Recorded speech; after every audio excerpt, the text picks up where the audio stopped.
Hey everyone, Alex coming at you. Shelves are looking good. Maybe we'll do a room tour down the line here. Thanks everyone for watching that. Just wanted to share a few things from last week. I went to a fantastic jazz show and dug in a couple of new shops here in the area with Sherv over at Channel Julius Jabbar. This was last Friday. He got the day off. I got off early. He stopped by and we drove down towards the city. First stop was Commune Records in Pasadena.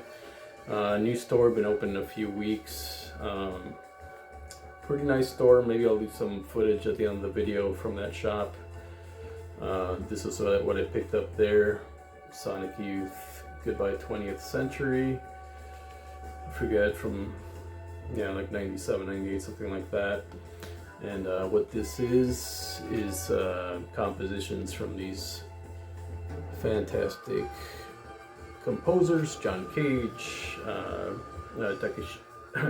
Takehisa Kusugi, Pauline Oliveros, Yoko Ono, Steve Reich, James Tenney, Christian Wolf, all fantastic, interpreted by Sonic Youth, of course, and also with William Winant, great percussionist. Kasugi also plays the violin on here. Christian Markley, and of course the usual suspects from Sonic Youth. Played this once. Not all the pieces work. I think the James Tenney piece on side B is maybe one of my favorites right now. But it was a good price. I'd always been curious about it, so happy to have that. Prices at that shop were on the high side for sure. Not crazy, but certainly you pay a premium for the Pasadena rent, I guess. Afterwards, we grabbed some lunch at a nice, I think it was a South American, Central American, I think it was a Guatemalan restaurant in Filipino town. And then we went to another shop called Cosmic Vinyl. I don't know exactly what neighborhood it's in, maybe Echo Park, not too far from the concert venue. And this is what I picked up there. Jerome Cooper, For the People, on the Hat Hut label.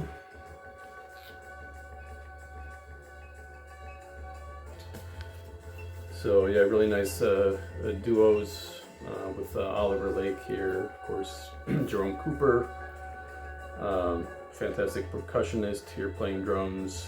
Chimera, African balafone, Brazilian whistle. Oliver Lake on the alto, flute, bells and voice. It's from 1979. Again on that Hat Hut label. Yeah, you don't see these too often around here, and even though it's a US pressing, but yeah, happy to grab that one. I don't think Sherv picked up anything at that shop. Nice shop. It's actually a coffee shop with a record store. Something I don't see a whole lot out here in LA, so it's kind of cool. I definitely stop in if I'm in the area.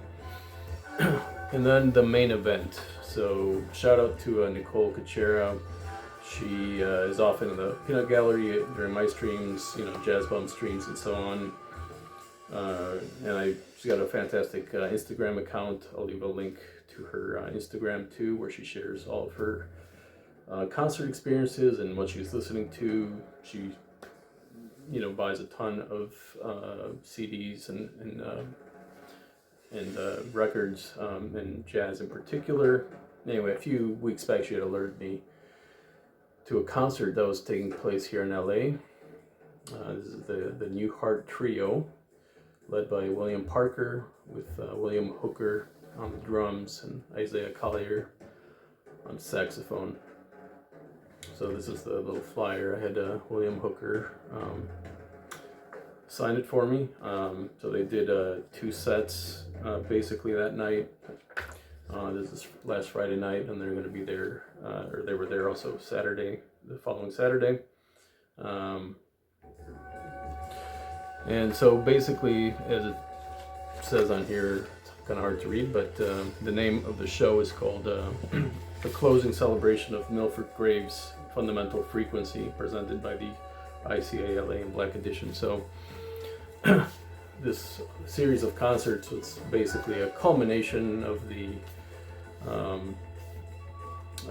exhibit, the touring exhibit, honoring the life of the fantastic percussionist Milford Graves, who passed away in 2021. This book just came out a few months ago, and it's, basically a lot of the things, in the exhibit are artifacts, pieces of art, music, all kinds of things related to Milford Graves, his legacy as an educator, as a martial artist, and his whole philosophy. And of course, there's a documentary that also came out recently. I'll leave a link to that.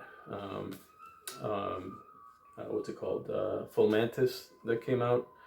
I have the poster over there. Also fantastic. So you got the documentary that came out. You have the exhibit, which unfortunately I was not able to make it, and I think it's over now. And then the book. And so this show was, again, the sort of culmination of and a tribute to his life. And as this book is aptly called, Mind Body Deal, that's very much what we experienced, Sherv and I, during the show. Just a real body experience. It was a small venue. The instruments were mic'd up, very, very loud, and you could hear, each of the players, really just create these energy fields, essentially, but at the same time, communicating, with each other. So I just wanted to share a few records too associated with the show.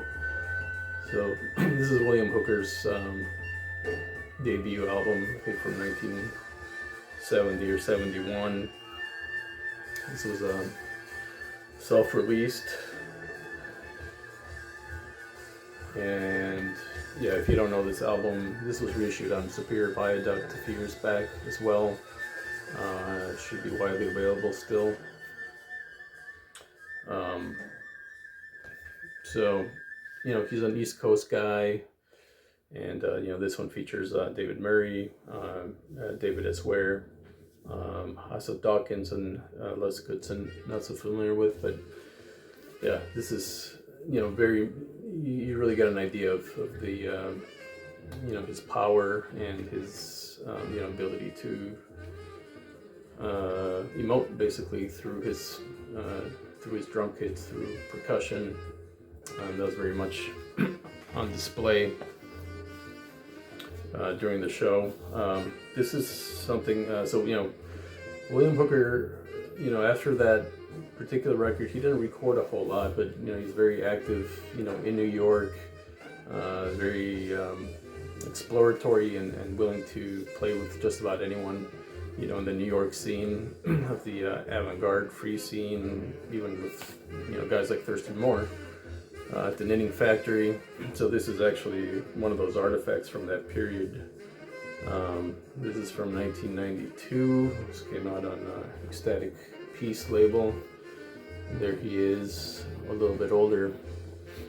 One thing I forgot to mention is, William Hooker is 77 years old now, and you would have never suspected that if you didn't know anything about him and you just saw him play that night. I mean, just amazing, the energy that he was projecting. So this is a performance from East Orange, New Jersey, 1991. With Louis Belagenis on reeds, who I used to have one of his CDs with Rashid Ali, very much in that New York scene.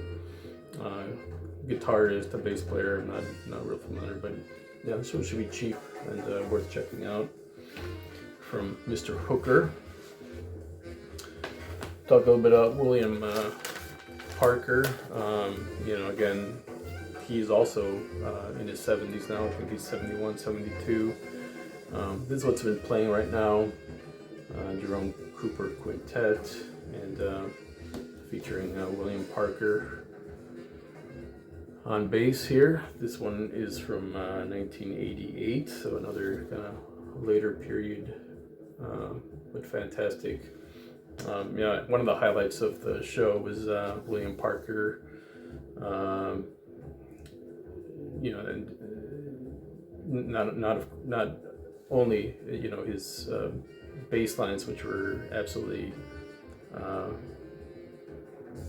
just infectious, but also his bowed bass, his bowing technique that he was using. And then in two different parts of the set, he took out a Turkish zurna, which is like I think it's a reeded instrument. It's sort of like a flute, like a wooden flute with a flared end. I'm sure if you've ever heard that instrument in Middle Eastern music, you'd recognize it right away. But he played a couple of extended solos on the zurna, an instrument that very much sounds like bagpipes almost. And that was like a real highlight, really kind of brought the show to a next level. And then, of course, the show was presented by Black Editions, the fantastic label. I think they're actually out of LA, if I recall correctly. As well as Aramite Records was also there.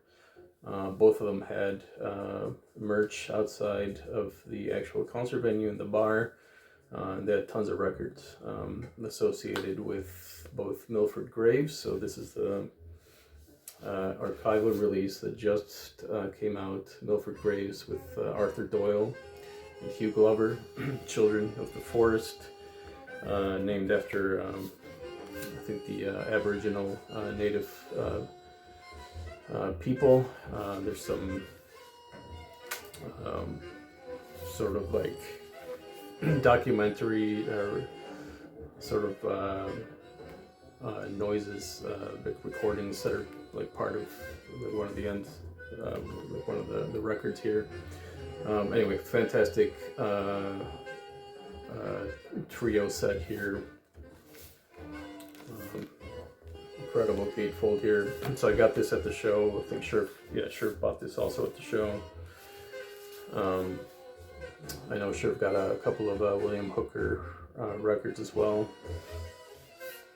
So yeah, just a great, fantastic show. I don't go to a whole lot of live shows anymore, so I'm really glad that I was able to make this. In fact, it was I asked the Black Editions guy if they're going to be, recording the show for posterity or for a future release, and yeah, he pretty much nodded and said, yeah, I think, whether it's the LA sessions, they're going to go to San Francisco right after as well. I don't know how many total shows they ended up doing sort of in support of the Milford Graves exhibit, but yeah, hopefully this show is at some point released in some form by Black Editions, who of course does a fantastic job. I didn't take any footage of the show. It was a very very interesting sort of vibe. Everybody was there to pay full attention to the music. Very, very few people had their cell phones out, if any.